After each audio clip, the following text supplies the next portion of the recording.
Yo, what's going on, ladies and G's? Much love to those returning, and shout out for those tuning in for the first time. I'm your host, DeAndre Evans, and listen, I have a very special guest today. She is a fashion blogger, beauty and business expert, internet leader, and also a top trendsetter. So you don't want to miss this conversation. She is a senior executive vice president of internet retailing giants MarketAmerica.com and Shop.com. She's the creator of the award-winning and uber luxurious cosmetic line Motives, as she worked with many different celebrities, some of which you may have heard about or seen on your favorite Instagram channels, right? Like LaLa, Fat Joe, Jamie Foxx, Alicia Keys, and so many others out there. And today she is here to share with us her trials and tribulations on how she leveled up in her career and her life. I have none other than my girl, Loren Ridinger. How are you? Hi, Deontay. How are you? I'm so glad to be here with you. Absolutely. I'm doing great. I'm doing great. And listen, I'm super excited about the conversation because I know we were just talking that we pretty much met through Clubhouse, right? And Isn't so that amazing? I know, right? You got all these cool apps and meeting celebrities and people like yourself that's crushing it in the space of business. And I'm super excited, but I would love to get your take. Like, how are you feeling about Clubhouse? How is it treating you? Well, it's been really, everybody's been so kind to me and so nice. It's funny, and I'm sure you feel the same way. I feel like you sometimes want to be a fly on the wall or kind of go ghost because as soon as you join a room, everybody wants you to jump on. But for me, I really am there to learn, and I love to learn. I still read every night. I'm old fashioned that way. and and I love the whole concept. I love the audio concept, obviously, because like I get to connect with people like yourself who are incredibly special. So you can tell somebody's heart and their authenticity. Where on Instagram and Facebook, although those platforms have been wonderful for me and for us as people, as humans, right? They also present a world that may not be real for a lot of people. And so I think, the connection, the voice connection is everything, because when you think about it, isn't that what matters, right? You want to connect with people who are true and authentic, and you Mhm. can kind of cut through all the bullshit, right? Sorry if Right. I curse, maybe I shouldn't supposed to, No, but you're good. You're good. you want to kind of cut through all the nonsense, right? And get to the real person. And I think Mhm. you can do that with Clubhouse. I think it's cool. Absolutely. And I totally agree. Like I've been on that thing. I'm kind of like married to it. So, luckily enough for me, Addicted. I'm single, right? So I can marry these platforms and these programs. Yes, you So can. yeah, I've been on there a lot and meeting people again like yourself and so many amazing people. And I was actually in the room with you and Jamie Foxx when you Oh, guys you did that were? room. Right. I was so excited. I was like, yo, this is crazy, right? You get to really Oh my tap God, I would in. have pulled you up there if I'd noticed. Yeah. It's so funny when I asked Jamie, I called Jamie the other day because he's like a brother to me Yeah. and has been for many, many years. And he lives with me when he's in Miami. So we have this incredible relationship. And you can imagine what kind of dynamics that is, because as soon as he comes home to Miami, it's like story after story after story. Right. But there's nothing like that.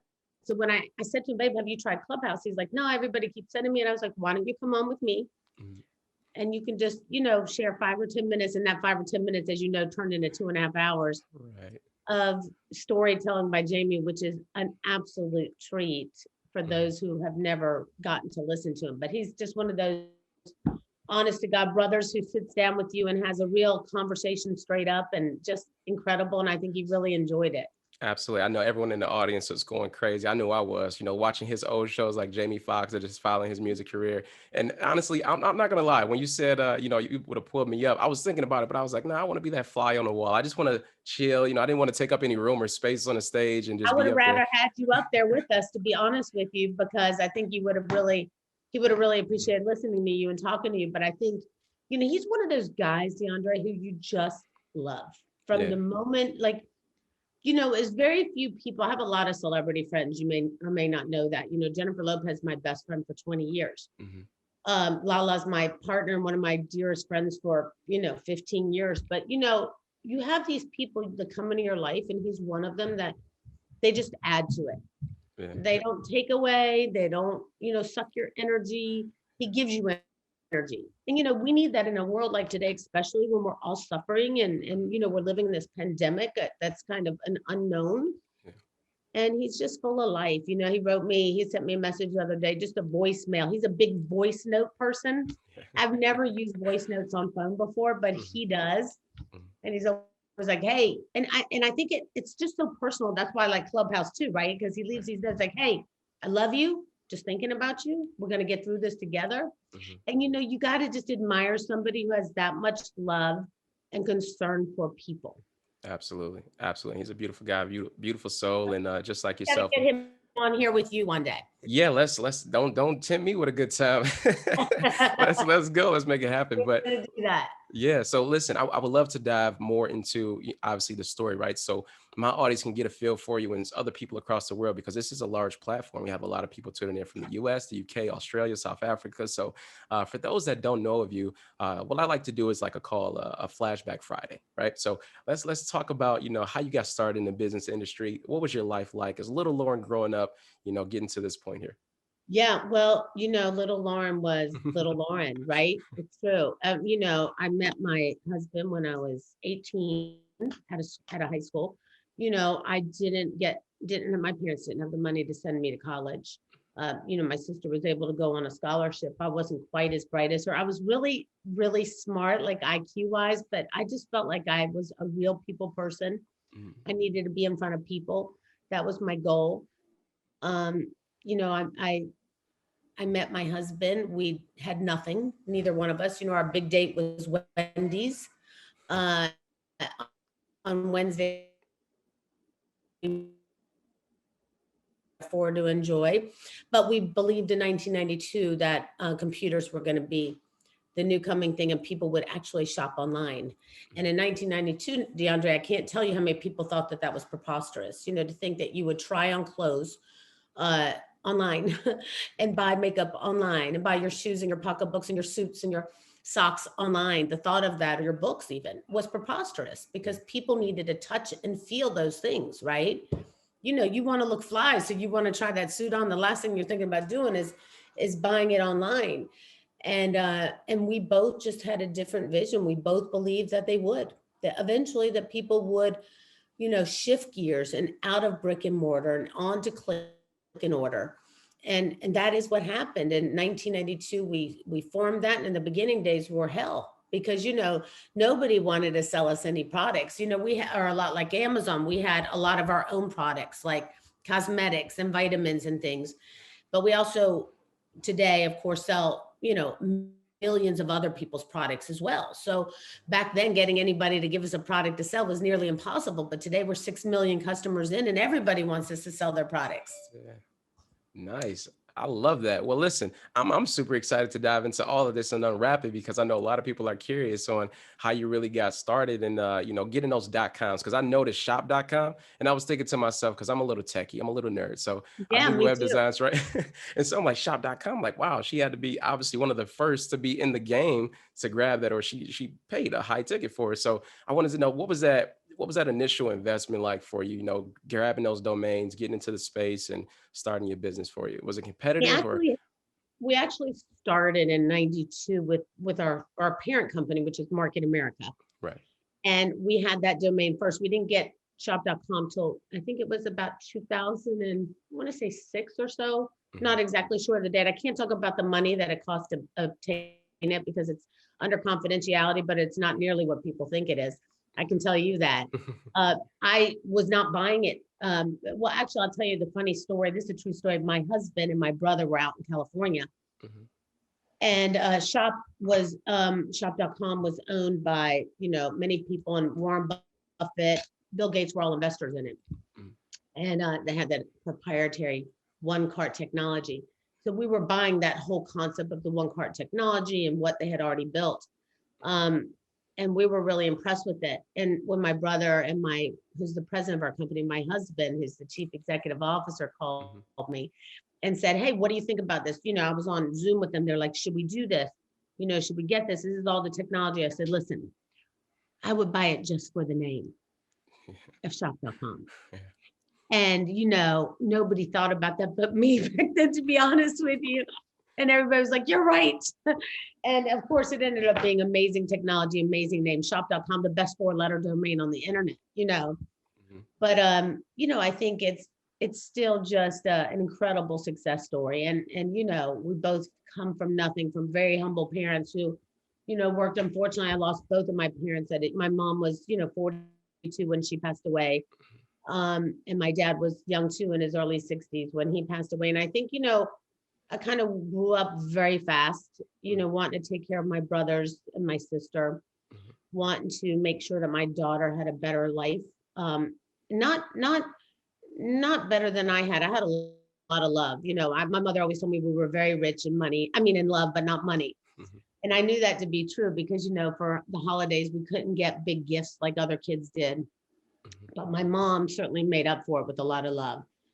And my dad was the opposite, more hardcore, Yeah. not that loving dad, if you know what I'm saying, not that one who would grab you and say, honey, I love you. You could be anything you want. He wasn't that guy. Mhm. I don't blame him for it. I think our parents give us what they can, Mhm. what they're capable of, what they've been given. And so I've always believed you can't hold people responsible but yourself, And Mhm. so he later, I remember, our company had been growing and, we grew pretty quick. But I remember I was on HSN for a couple years before I actually found out I had a brain aneurysm, which was another story. Mhm. And I was on HSN for a couple years and, had a very good run with it. And I remember my dad calling in as one of the guests, Yeah. the people that call into the show. And I remember hearing in his voice how proud of he was of me. And that was probably a really magical moment for me because until then I never really knew. Mhm. And to be honest with you, subconsciously it maybe it bothered me and I didn't think about it a whole lot, you know. Mhm. Uh but I guess at the end of the day, when you don't get those type of accolades from the people you love, it does affect you. Yeah. And so, it ended up, everything happens for a reason, right? I'm grateful for the journey. It's been a journey filled with blood, sweat, and tears. It's been a journey that I wouldn't change one bit of. It's certainly not cut out for everybody. I Mhm. don't think success is for everybody because not everybody tries. It's really not that hard, right? Mhm. It's just Yeah. people don't show up. Right. Don't you agree with that? Absolutely. Absolutely. Yeah. A lot of people don't show up.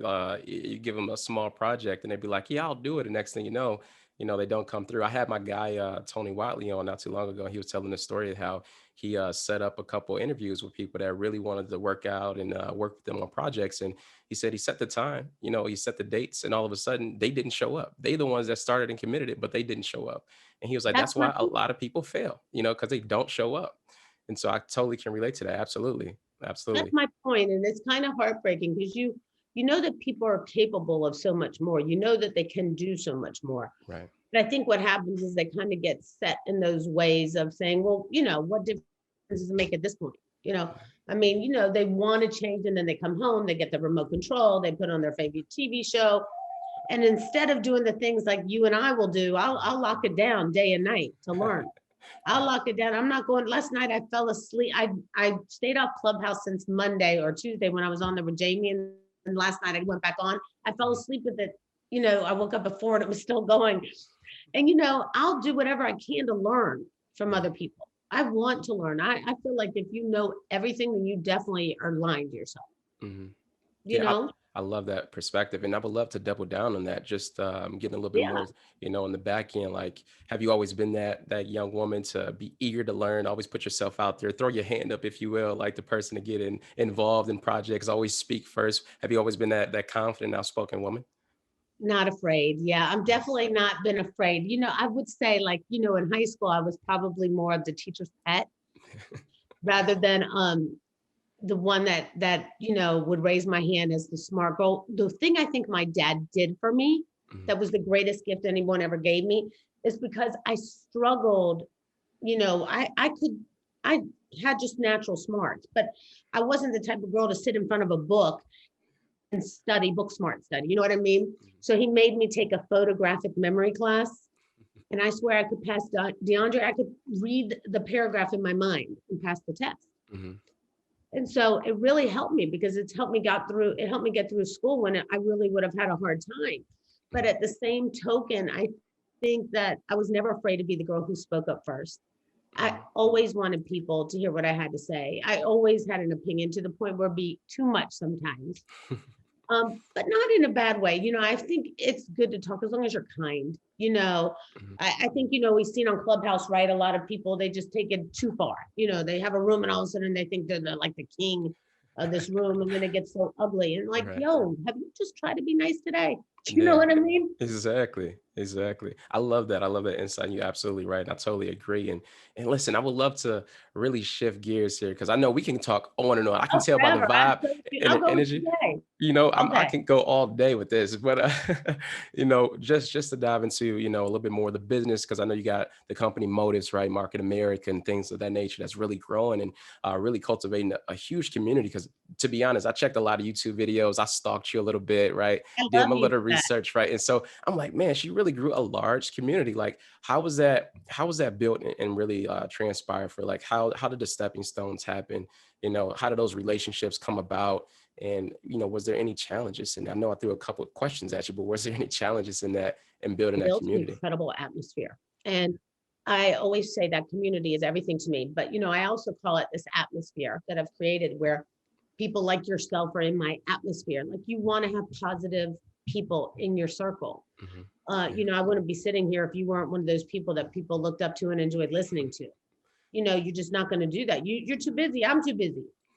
So you end up collecting people, and I think along the way, instead of collecting art, instead of collecting cars, although I've done that later in life, my favorite thing to collect is people. And you fall in love with the person and who they are and what they want to be. And I've met so many people along the way through the journey of Market America and Shop.com that and Motives, all the brands that I have in the business, Motives and Fix, and those brands are all brands within my company that have done extraordinary well on their own. But shop.com has become a powerhouse. We're number 54 worldwide for internet shopping, doing $1 billion a year. Yeah. I mean, it's huge, but this community that we've built is, community of entrepreneurs who were looking for a better way, a plan B. And, got involved with our company and come, twice a year in America to learn more about how to grow their internet business. And, we'll be in there with 22 to 25,000 people on stage for 4 days, locked up in a room, going at it and having a one-on-one conversation. For me, it's like talking to my family, right? Because you're connected with these people who are aspiring to be incredible entrepreneurs that have the potential, to do things that other people never dreamed of doing, you know, and taking that step, which is fearful. As you know, DeAndre, as an entrepreneur, everybody's afraid at first. It's like, whoa. But I've kind of my conversations with them are always, being afraid. It has no real factor in things because it's a worthless worry. And so building that over the last 20 years has been an extraordinary thing because you go from 1 to 2 people into, 6 million customers, 150,000 or more, successful entrepreneurs that are independent entrepreneurs with our organization and, worldwide. And that is something that, occasionally I pinch myself for and say, wow.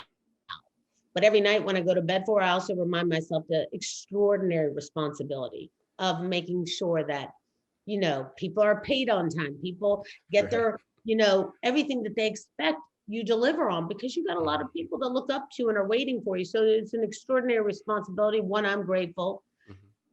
and that I've been given that extraordinary responsibility and grateful for the extraordinary team we have that, because I always believe that it's people that make companies, not companies make people. And I think that, we've done a really fine job of identifying who our customer is, what she wants, what she's looking to get, how many dogs she has, how many kids she has, if any, who her aunt DeAndre is, that type of thing. Yeah. And so we're really connected. And I think it takes a special person who wants to be able to connect with people like that. And that's what builds community. Let's Yeah. face it.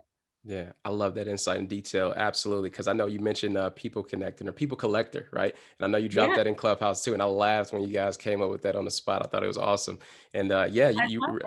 yeah, you really define that for sure. And I would love to know as well, because when you have, these big, massive companies, right? And all these people that's working with you and for you, and you're trying to push the narrative a little bit further, like, was there any challenges, any setbacks, or any hurdles that really made you stop and think like, man, okay, I need to take a chill pill or I need to repivot or something like that? Has anything popped up like that in any of those business? Yeah, to say that there's not been challenges or obstacles is preposterous. I mean, Yeah. every day there's challenges and obstacles. And I'll be honest with you. Mhm. I live by a few rules. We're going to always have challenges. You have challenges. I have challenges. The two of us handle them differently than most of. We eat challenges for breakfast. Give me my toughest challenges by the morning. So by lunchtime, I'm done. You're right. I can digest my food. You know what I mean? Mhm. And I think that there's an art to that. I do. I think there's an art to letting things bounce off you, Mhm. to not letting things, really get you down, to surrounding yourself with the right players. I'm not that person who pretends. I'm a real in the moment person, and I know who's on my team and who's not. And those who aren't on my team, I don't want them around me. We have struggled with, in the early days of, not having the products. People wouldn't give us products to sell. It would be like they would give us a product and it wouldn't really work. So what was the point in selling it? Or, to having setbacks with our own community where we couldn't do certain things they wanted because it would have hurt the company. Because I try to explain it to people, when you have all of these people relying on you, it's an awesome responsibility. At the same time, you have an awesome responsibility to keep the company doing well. Otherwise there's nothing to be responsible for.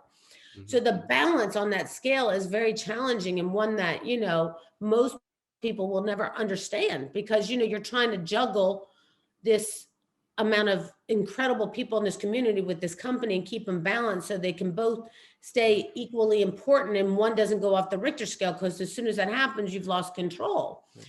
And so, yeah, there's challenges. I get cut every day. I've got bleeding, but I stop it before it becomes massive. I stop it before it becomes a hemorrhage. And I don't let it get me down. I don't dwell on things. I think some of my finest qualities are I don't dwell on things. I don't drag them out. Because Mhm. some people, like, they can't wait to tell you how horrible the story is so they can talk about it 100 times over. I don't want to do that, Right. which is why you won't catch me remembering all of the hardships. Mhm. What's the Absolutely. point? You're going to have them. If anyone ever said that success is a straight line, they lied. It's all jacked up, right? It's Yeah. all jacked up. It's the Right. worst roller coaster you've ever been on, with the most rewarding at the end of that finish line. Mhm. So I think for people to think that, I think that's why people just don't do it, because they're afraid of what they're going to encounter. When Mhm. truthfully, if they understood how miserable staying in the comfort zone is, how miserable it is to just, you're miserably comfortable. That's what happens when you stay in that little comfort zone of that box, when really, if you just took this far out of that box, Yeah. your whole life would change. Right. But most people are afraid to do that. So to think that there's not extraordinary obstacles and challenges every day is far-fetched. You have them today, even as a billion-dollar company, I have more of them. Mhm. But I think that it's more about how I handle the problem, how quick I recover from it, how I do to press on. I don't. One thing I've learned, and it's unfortunate and fun and unfortunate. I don't wait for other people to come in with all the solutions. I put a lot of that on myself and then hope that other people will show up with some solutions, and generally they will. And then you can come together and fix something really great. I do the hardest things first every day. You may have heard me say that. I do the hardest things first every day. Why? Because those are the things that are going to make a difference for tomorrow. So it may be the Absolutely. toughest challenges. It might be that phone call you didn't want to pick up that that you need to do. It's those things that most people avoid, DeAndre. Think about it, that never get them to where they need to be. Those are my number one things first. So I structure my day, I always say, like Mhm. this. So the toughest things are on top. And if I get those done, I got the whole day to myself. Yeah. I can do whatever I want. But imagine if you do all of the easy things first. And we do this incredible demonstration on stage where, we put in two buckets, a bucket of sand, and we fill it up with rocks, and you start pouring in the water. Well, once you put the sand in first, which is all the little things that are not that meaningful, there's no room for the big things, the big rocks. But if you put the big rocks in first, you pour the sand in afterwards, you can still do all of your big dreams first and still have time to go out with your friends and still have time to go to the movies and still time to go on dates. You know, and I think Yeah. it's a mindset. For me, it's never been about what am I going to miss out on? I'm not going to lie. I can recall many a times that Mhm. as I was on the journey, and still I'm on the journey every day, but as I was growing through the journey to get to where I am today, I didn't miss out. get to go to different events. And I can think of the best like tickets for Oscar de la Hoya fights I didn't go to because there was something more important that I had to do for the business. And I don't ever regret that. I've never regretted any decision I've ever made because I've consciously made that decision and thought it through. I have a couple rules. One, do the hardest things first. Two, if you don't know what to do nothing. Don't act. We have a tendency as humans to jump on everything and say, oh, well, this is what I'm going to do, rather than just saying, let me stop and think. Mhm. Stop and think. And if you don't know what to do, there's nothing wrong with doing nothing, right? You don't have to react right now. And then the other thing is learn to say no fast. Because as you know, when you don't say no, you end up sucking everything in, taking on more than you can possibly handle, and you can't succeed at anything. So I'm really conscious of the people who I want to talk to and spend my time with, because I don't want to interfere with what I have to do and all the other things that are so important in my life. And I feel like when people put those three things first and make it their mantra, almost their thing that they have to do every day, then they will succeed. Mhm. You know? Agreed. Agreed. 1000%. Listen, what I got from all of that was the fact that, for one, you have a good heart, right? And secondly, you focus on what you can control versus what you can't control. So that's the complete breakdown. And I hope everyone that's listening in the audience right now took some copious notes, because she gave a lot of key nuggets and a lot of value in there to help you elevate, not just in your career, but in your life. And I appreciate each and every single detail that you provided. And I know I don't have you long, to be honest, but I would love to ask you just a few more questions if it's Here for okay. you. Yes, go Yeah. ahead. And I really want to dive into this question that really came from an interview that I watched of you probably a couple years ago. And you were talking about how you're not really focused on physical income, but instead you're focused on psyche income. And so if you Yeah. can you just define what that is and what that means to you exactly? Yeah. So, you know, some people stay so focused, DeAndre, on the money. Mhm. And I have found that, first of all, the more you think of the money, the more it doesn't happen. The more you, if that's your only goal, you'll get it, but then you won't know what to do with it. You'll lose it, you'll mess it up, or it won't happen for you. For me, it's more about helping others to succeed while you're on your way to success. And when you do that, you'll automatically make money. And when that happens, you no longer have to work, because I've gotten to that place in my life where I don't need to make any more money. I need more time, to be honest with you. For me, it's not about physical money in the bank. There's only so much that one person can have, and I can take care of my children, my grandchildren for a lifetime, and their children. However, I want to help other people. I want other people to make it. I want other people to make money. I want other people to achieve their dreams. I want other people to see their potential. I want other people to understand that they can do the same thing I did. A girl who came from nothing, who had nothing, didn't get to go to college. The closest I've ever been to college is presenting and speaking at them. You know what I mean? And I do it quite often at like University of Miami, different colleges. And they always say, can't believe you've never been to college. I'm like, this is as close as I've ever been. But the truth of the matter is my psychic incomes comes from wanting other people to believe in their true potential. Because at some point, that's the real game changer, right? You want people to make it. Our world needs more entrepreneurs. Our world needs more people like you and me who want to make a difference, who want to impact people's future and their lives. And people should know that it's not as hard as they think. They just need to try. They need to do the things that you're willing to do. Like, when you were writing me to get on this show today, you were persistent. I like that. I like somebody who doesn't, and by the way, I gave in to you pretty soon because I like you. But my point is, you're persistent and you know what you want. You weren't going to let anything stop you. If I wrote you at midnight finally answering you, you wrote me back at 12:30. Yeah. When you want something, you know what you want and you go after it. And I respect you for that. And I want other people to know that they can be you and me. I want other people to know that, you know, helping somebody achieve their success will automatically put you on the path to success. And, we live in such a dog eat dog world where people are so used to, in traditional corporate America, climbing the ladder and pulling other people down in order to take their place to achieve success, which is a horrible way to live life, if you ask me. to compete against each other, to take their position when really you can create your own. Mhm. How can you say no to that? Right. But people are afraid to believe in themselves. And I get it. We've all been taught as children, DeAndre.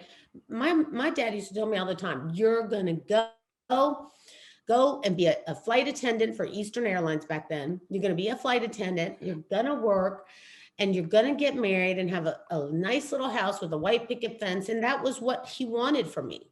Mhm. Unfortunately, it wasn't what I wanted. And I think that most of us are controlled by what other people put in our minds. We're brainwashed as we're children.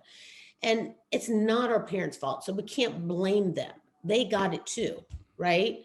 So you have to say to yourself, is this what I really want? And if it's not, then you got to step out and do something about it. You got to make a conscious decision that this is not me. This is not who I'm going to be. I'm better than this. I'm bigger than this. And I'm going to step out of myself and go for it, because I had nothing. I had no money. We didn't have money. All we had was blood, sweat, and tears. And today people say to us all the time, oh, well, we want to pitch you this deal, put you that deal. Can we show you this investment? And you know what my answer is today? I only invest in myself. I don't buy stocks. I don't buy other people's businesses, but I invest in myself because it's the one person I know will show up and I can count on. Does that make sense? Absolutely, 1000%. I know everyone in the background or on their phone, probably in the kitchen cooking, walking their dog is like, yeah, go Laura, absolutely, right? Right. So That's what you hope for, and that's that psychic income. yeah, Because you may have hit somebody in their heart and say, you know what, I can be that leader too. yeah, You know, yeah, definitely, I definitely. don't want to be a boss. I don't want to be a boss. You don't want to be a boss. I want to lead. Right. Who wants to be a boss and tell people what to do? I hate Yeah. when somebody's like, oh, you're a girl boss. No, baby, I'm not. I'm a leader. You know what I mean? Yeah, I don't call me a boss. I like to lead people. I don't right. want to be anybody's boss. I don't have time to figure out what people should be doing, shouldn't be doing. I just know what I got to do. Like that. I like that, and I love that. Well, I know the title of this podcast, "Knowing How to Lead." Exactly. Exactly. I Know how to love lead. Yeah, absolutely. So, given the fact that you, again, you created all these amazing companies, you grew a wonderful foundation for you, your family, and everything. Like, I would love to know, because you said you don't really invest in other companies, and when people try to approach you, and you're like, oh, I invest in myself, type of thing. So, like, when did that financial literacy, I guess, kick in for you? Did it happen along the way as you started to build your brand and learning what deals not to invest in, what deals to invest in, when to invest in yourself, type of thing? How did that transpire for you? I think it's a combination of a couple things. It doesn't happen because remember, I'm not college savvy, right? Right. So I didn't have that education that a lot of people have over me. What I did have is, street smart. You know, I had street smarts. I knew what it was like to be cut and gash in blood. I knew what it was like on what I needed to do to fix a problem and not have a team of people that I could afford to pay. Like my team of people is my brothers and sisters. That's how we grew the company in the beginning. Yeah. I always tell my husband, you got super lucky when you married me because you got three more of us, and it's true. But Mm, I think it's a combination that gets you to that point. One is the people you associate with, right? So I have this really hard, fast rule. I'm not going to hang out with people who don't make me a better person. I'm not going to hang out with people who don't lift me up. I'm not going to hang out with people who think that what I'm trying to achieve is impossible. I only want to hang out with people like you who say, you can do anything you want to get. You can have anything you want. You can go for anything you want and you're going to get it. You can achieve anything you put your mind to. I can't wait for this to happen, Loren, because I already know that you've put it into the universe. It's going to happen. right. Those are the people in my circle. And so I keep that circle really tight because if you let a little gap in, it affects your mind. It really affects your mind. And then you got to clean out your brain. And most people never get to that point where they clean it out. It's just really sad what happens to our subconscious from we already got to fix what's happened from young child. Yeah. Our subconscious has already been programmed. And it always reminds me of that incredible story I heard about the basketball players. There was like these NBA players, right? And they were practicing at the free throw line and they were missing the shot, missing the shot, missing the shot. And they brought somebody in and said, hey, we're going to split these teams up in 3 groups, right? The first group, you're going to practice every single day, 7 days a week for 3 hours to shoot free throws. The second group, you're going to go home and do nothing but play. And the third group is going to go home and do nothing but visualizing shooting that ball into that basket from the free throw line. Now, which group was the most successful after they brought them back out after 8 weeks, put them on the court? Who hit the most free throws? It's that group that went home who visualized hitting it in the basket every single time. So your mind is the most important thing you have to protect, right? So I say the most important thing you can do is you can't choose your family, but you can choose your friends. So be careful who you choose. Anyone around you, they have to be absolutely lifting you up at all times, not carrying your banner for you. And I do the same for my friends. You know, once I'm here, I'm going to be like, oh, DeAndre's show.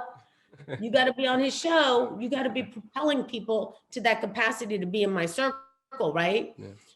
And to grow. And then once you've put yourself in that inner circle of that trust and belief in people who believe in you, you all of a sudden have created more belief in yourself than you could possibly ever imagine. So when somebody presents you an offer of investment or says, hey, you know, Loren, I think you should look at this. You can make 10 times your money or 5 times your money or 4 times your money. Can you take a look at this? And sometimes I don't even understand all the financial terms they're talking about because I didn't go to college. And I'm not going to even take the time to say, let me look that up. I don't understand it. I just tell them, you know what, you're talking way over my head. I don't even get it. I don't even know what you're saying. All I know is what I know how to do. I know that I can count on one person to show up. I know that I can trust anything I do. I know that I can, but if I do what you're doing, I have to rely on you showing up. And I'm not there with you every day to make sure you get out of bed. I'm not there with you every day to make sure you show up for work. But I do know one thing, I'm here for me.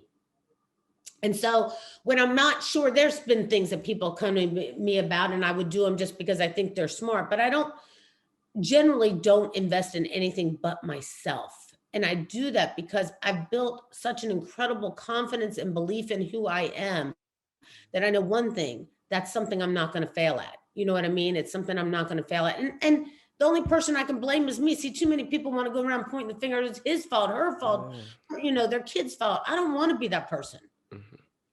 If you know, my thing didn't work, it's my fault. It's my family's fault. It's my husband's fault. It's my brother's and sister's fault. But there's nobody else to blame but us. You know, I feel like when you have that type of belief in yourself, and that's the thing that as humans we have to work on, because you know, DeAndre, I don't know your background, but here's the thing.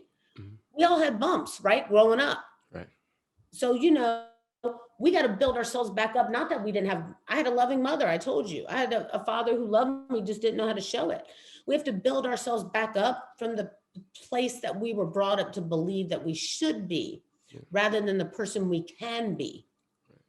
And that's really important to really understand. It's never too late. You're never too old. It's the timing is always right for you to make a big difference, to do something to change your life. People say like, well, you know, timing's everything and I can't do it. Bullshit. Timing is not everything. There's no perfect time. Tell me a perfect time to have children or be a mother or start a business. There is no perfect timing. Anyone who believes that, it's nonsense. It's either you're going to do it or you're not. You know that. Yeah. Yep. Right? Gotta learn to take I hope responsibility. that answered your question, because I try, you know, to just be honest from the heart. You know, I just know what I know. Like, I'm not off somebody say, oh, what's the EBITDA and this and that on this fund? And you're like, what? Yeah. And of course, I know the answer to those things now, but now I almost make it a joke. Like, I don't know what that is. I don't even know what, you know, you're talking to the wrong girl. I'm just straight up, you know, I was born in Queens. I'm straight up, you know, from the streets. I did what I needed to do. I do what I need to do on a daily basis. And so I respect people. I care about what's in here. Right. What's up here is not the most important thing to me. It's what's in here. Because people don't care about how much you know. They care about how much you care. Right. Agree.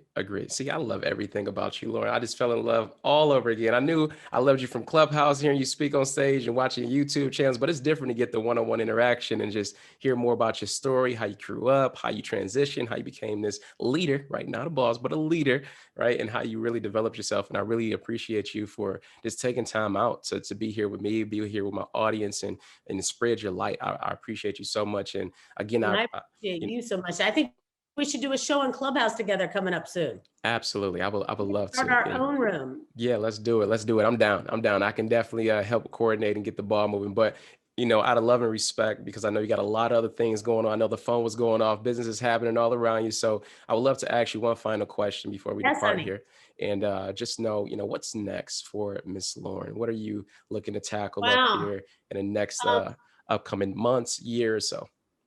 well, let's see. There's a lot of happening right now. In about 3 weeks is our company's world conference, which happens. It's normally in person at the arena at American Airlines Arena, which holds like 25,000 people. But we're going to be doing it by Zoom. I'll send you an invite so you can come join. Awesome.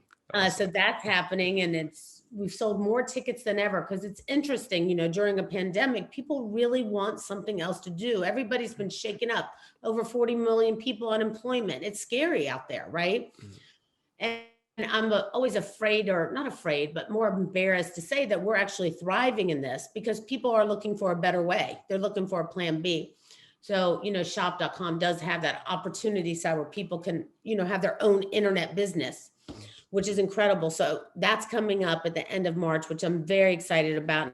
After you today, I'm geared up to totally focus on writing my presentations and working on my mindset on what I'm going to be teaching, because I don't have speech writers. I do it myself. But I think as a whole, over the next year or 2 years, I have a lot of new products coming out really geared towards mental health, mind. Yeah. I think we need that, more so than ever.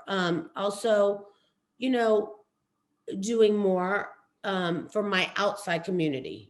I think that's really important because I think as a company, we have our own community, which has been incredible and is the greatest gift that, God's ever given us. But I think that our outside community needs us more than ever now, Mhm. you know, and I think to work on an initiative that's been very important to me for a long time. And I'm kind of putting together how I will tackle that, which is, children. Mhm. I worry about our future generations. I worry about the impression that, social media can leave on them, and the bullying that takes place, and the fact that they have to create this perfect world in their mind. I want it to get easier for them, not harder. I worry a little bit, because, you see your own kids and they have anxiety, and, they're trying to keep up with the Joneses, looking at somebody's picture of their boat in their house. And, Right. and you're like, that's so unimportant. You don't want that to mess with their mind, because those are the factors that maybe you and I didn't have that other people have today, Right. right? Like we know how to control them because we're adults. Right. But if we had Instagram and Twitter and Facebook when we were 9, 10 years old, oh my God, we'd be a mess maybe. Who knows where we'd be, right? Mhm.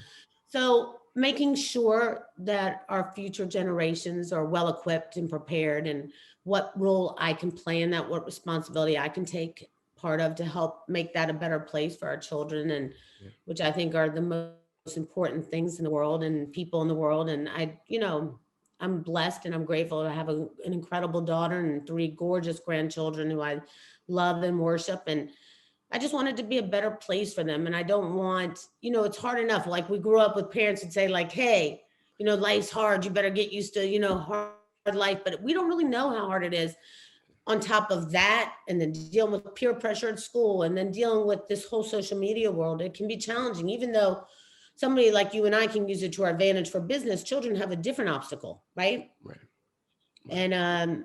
And that's trying to overcome those challenges that they feel like they're up against, and I don't want that on them. And you can try to say all the things in the world, and it's still hard to make the right impression. Yeah. I love that. I I want to love do that. good, more good. Absolutely. Well, listen, you're a beautiful soul. I appreciate you so much for I coming love on. you. I love doing this with you. We're connected Absolutely. for life. Yes, we locked in, baby. We locked in. And so listen. Locked and loaded. I love you. And we So do this any other time you want.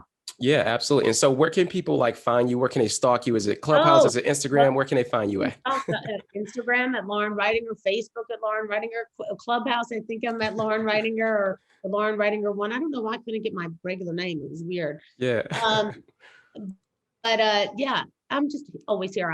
And by the way, I'm always here for you, and happy to answer any of the things. We can do this again. We can do a Clubhouse together. I think that you're great.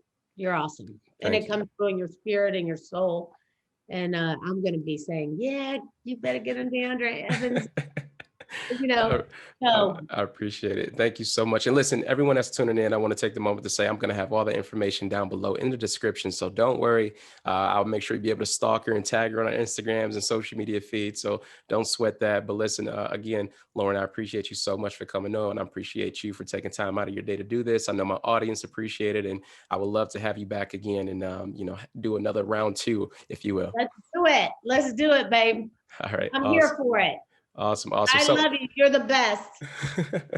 you're amazing. You're amazing. So listen, guys, that's the end of the show, and I appreciate you guys for tuning in. And until next time, much love, peace, and blessings.